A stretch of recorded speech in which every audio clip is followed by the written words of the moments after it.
راجل متجوز 4 ستات.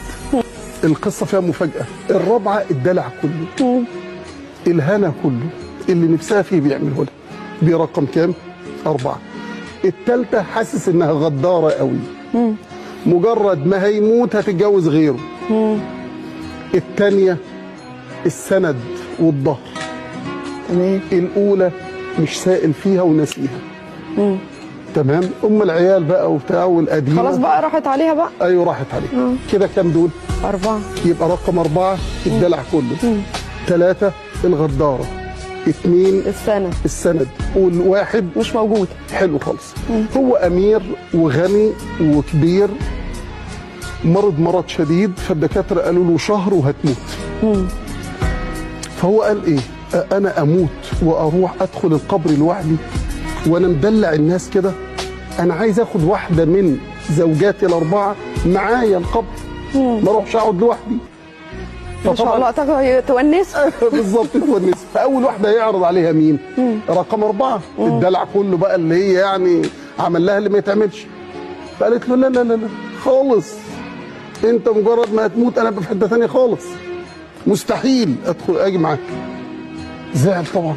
ده انا اللي يعني اللي انت عايزاه بعمله لك. قالت له لا. طبعا راح للثالثه، قالت له لا ده انت مجرد ما هو متوقع، هو عارف بالظبط هتجوز غيرك. انت يمكن يعني بالعافيه تكون دخلت القبر. تعالي بقى اللي بتسنديني. بالظبط هذه السند. قالت له لا، التغسيل والتكفين وجمع الناس والصلاه ومعزز مكرم لحد باب القبر وخلاص. فالثلاثه رفضوا. قال يعني اكيد الاولى دي اللي انا مش سائل فيها برضه هترفض، فما حبش يعرض عليها. تمام.